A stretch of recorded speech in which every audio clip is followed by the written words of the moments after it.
Start. आज हम लोग अनकॉम्पिटिटिव इनहिबिशन अप्रतियोगी संदमकों के बारे में पढ़ेंगे। ये बहुत विशिष्ट प्रकार के संदमक होते हैं क्योंकि ये मुक्त एंजाइम से क्रिया नहीं करते बल्कि एंजाइम सबस्ट्रेट कॉम्प्लेक्स से क्रिया करते हैं और उसको एंजाइम को निष्क्रिय कर देते हैं। तो ऐसा माना जाता है कि ये जो इनहिबिटर हैं वह जब ES कॉम्प्लेक्स से बंधन करते हैं तो या तो एंजाइम के संरूपण में परिवर्तन ला देते हैं या जब क्रियाधार के बंधन से जब क्रियाधार एंजाइम से बंधित करता है तो संदमक बंधन स्थल खुलता है जहाँ पे ये संदमक बंधित करके एंजाइम को निष्क्रिय कर देते हैं, अथवा ये प्रत्यक्ष रूप से ES कॉम्प्लेक्स से ही जुड़कर एंजाइम को निष्क्रिय करते हैं। दोनों ही परिस्थिति में संदमक जो है वो क्रियाधार से प्रतियोगिता नहीं करता है सक्रिय स्थल के लिए। इस परिस्थिति में केम और Vmax दोनों परिवर्तित होते हैं और इसलिए एक विशिष्ट प्रकार का काइनेटिक पैटर्न देखने को मिलता है। अगर स्टेडी स्टेट परिस्थितियां मानी जाएं तो रिएक्शन इस प्रकार से होगा। मुक्त एंजाइम प्लस क्रियाधार ये ES संकुल बनाएगा जो कि E प्लस P में परिवर्तित होगा, उत्पाद बनेगा। यहाँ पे संदमक जो है वो केवल ES यौगिक या संकुल से जुड़ रहा है और ESI बना रहा है जो कि डेड एंड कॉम्प्लेक्स है, इसके बाद क्रिया नहीं होगी। अगर इसका हम इनहिबिटर स्थिरांक देखें तो वो KI होगा, it is equal to ES concentration into I upon ESI। और अगर बंधन जब इनहिबिटर करता है तो इनहिबिटर का बंधन स्थल अलग होगा, पृथक होगा क्योंकि वो क्रियाधार से मिलता नहीं है।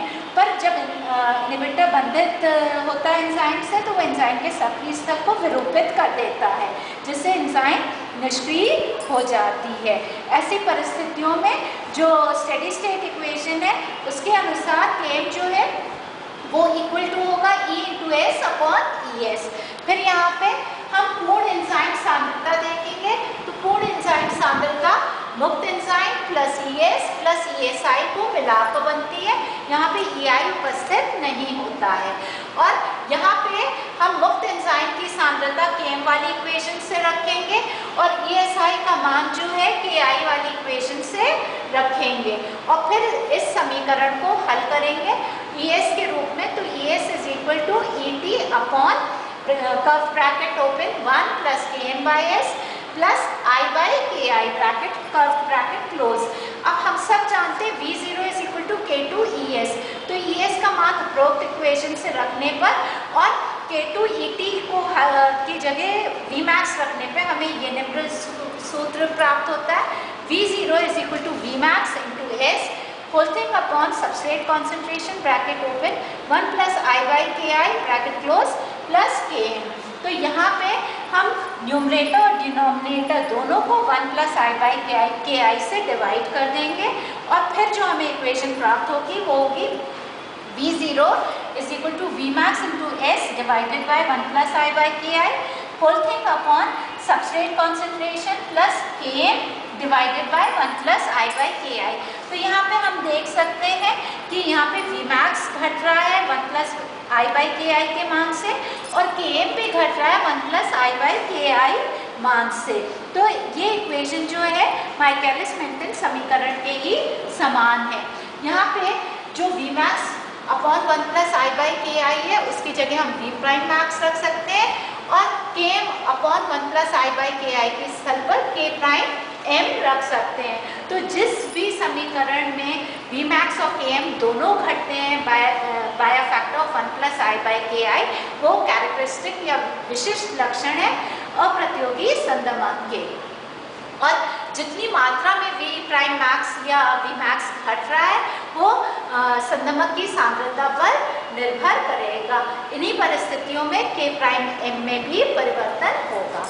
जो डबल रेसिप्रोकल क्लॉज है या लाइनवीवर-बुर्क इक्वेशन है UCI के लिए अप्रतियोगी संदमक के लिए वो इस प्रकार से 1 by V0 is equal to K prime M upon V prime max into 1 by substrate concentration plus 1 by V prime max.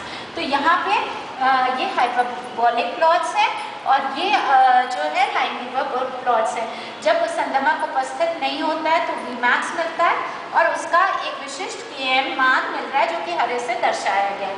पर जब प्रतियोगी अप्रतियोगी संदमक उपस्थित है, अनकॉम्पिटिटिव इनहिबिटर उपस्थित है, तो Vmax घट जाता है, हमें V'max मिलता है और K'M मिलता है और दोनों का मान घटा हुआ है। यहाँ पे LV प्लॉट्स में समानांतर रेखाएं मिलती हैं जो कि चार विशिष्ट लक्षण है UCI के। 1/Vmax जो है हमें y इंटरसेप्ट में मिलता है और -1/Km हमें x इंटरसेप्ट पे नेगेटिव साइड पर मिलता है। और जैसे जैसे UCI की अनकॉम्पिटिटिव इनहिबिटर की सांद्रता बढ़ती जाती है 1/V'max का मान ऊपर की तरफ मिलता है इधर और बाएं तरफ की ओर मिलता है x अक्ष पे। तो यहाँ पे हम देख सकते हैं इन इक्वेशंस के द्वारा और इन ग्राफ के द्वारा कि जब हम सबस्ट्रेट सांद्रता बढ़ाते हैं तो V0 जो है वो एसिम्प्टोमेटिकली जो है V'max की तरफ जाने लगता है, मतलब और अधिक संदमन होने लग रहा है, जो कि बिल्कुल विपरीत है प्रतियोगी संदमक के। वहाँ पे क्रियाधार सांद्रता बढ़ाने पर Vmax पुनः प्राप्त हो जाता है, पर यहाँ पे और अधिक Vmax घटता है। इसी प्रकार से कम क्रियाधार सांद्रता पे जब क्रियाधार बहुत कम हो Km के तो UCI का प्रभाव जो है नगण्य हो जाता है। ये भी बिल्कुल विपरीत व्यवहार है प्रतियोगी संदमक की तुलना में। फिर अप्रतियोगी संदमक जो मल्टी सबस्ट्रेट एंजाइम्स होती हैं उनमें महत्वपूर्ण होते हैं। साइटोक्रोम ऑक्सीडेज संदमित होती है एजाइड से, पेप्सिन हाइड्राजीन से। फिर अधिक क्रियाधार भी UCI की तरह कार्य करता है। जहाँ सखी स्थल में जहाँ एक क्रियाधार जुड़ना चाहिए वहाँ दो क्रियाधार जुड़ने लगते हैं कई सारे मल्टीपल पॉइंट्स से, जिसके कारण सक्रिय ES कॉम्प्लेक्स नहीं बन पाता, एंजाइम निष्क्रिय हो जाती है। कई बार उत्पाद भी UCI प्रकार का प्रभाव दिखाते हैं मल्टी सबस्ट्रेट एंजाइम में। प्रोडक्ट जो है वो एंजाइम कॉम्प्लेक्स बनाता है, EP कॉम्प्लेक्स बनाता है जो कि ES कॉम्प्लेक्स से भिन्न होता है। उदाहरण के लिए पायरुवेट है जो कि अप्रतियोगी संदमक का कार्य करता है मैलिक एंजाइम के लिए। जब कॉन्सेंट्रेशन मैलेट या NADP का परिवर्तित किया जाता है और कोई उत्पाद उपस्थित नहीं होता है तब ये परिस्थिति देखने को मिलती है। इसका रिएक्शन में इस प्रकार से दिखा सकते हैं। ये मुक्त एंजाइम है, यहाँ पे कोई इनहिबिटर बाइंडिंग साइट नहीं है। ये क्रियाधार से जुड़ता है और जैसे ही ये क्रियाधार से जुड़ता है इनहिबिटर बाइंडिंग साइट खुल जाती है जहाँ पे संदमक जुड़ सकता है और ESI कॉम्प्लेक्स बनाएगा जो कि डेड एंड कॉम्प्लेक्स है और कोई क्रिया नहीं दर्शाएगा। और अगर इनहिबिटर नहीं उपस्थित होगा तो वो उत्पाद में परिवर्तित हो जाएगा। हाँ, ऊपर कवर